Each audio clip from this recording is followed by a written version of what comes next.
നമസ്കാരം. കോതമംഗലം കോട്ടപ്പടിയിൽ വനപാലകർക്ക് നേരെ കാട്ടാനകളുടെ ആക്രമണ ശ്രമം. RRT സംഘം രക്ഷപ്പെട്ടത് തലനാരിഴയ്ക്ക്.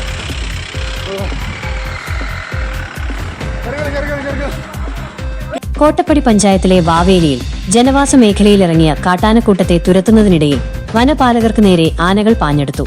ഇന്നലെ രാത്രി 9 മണിയോടെയായിരുന്നു സംഭവം. ഇന്നലെ വൈകിട്ടോടെയാണ് ആനകൾ ജനവാസ മേഖലയിലിറങ്ങിയത്. രാത്രി വൈകിയും പ്രദേശത്ത് തമ്പടിച്ച ആനകളെ തുരത്താൻ കോടനാട് RRT സംഘം എത്തിയപ്പോഴായിരുന്നു ആക്രമണമുണ്ടായത്.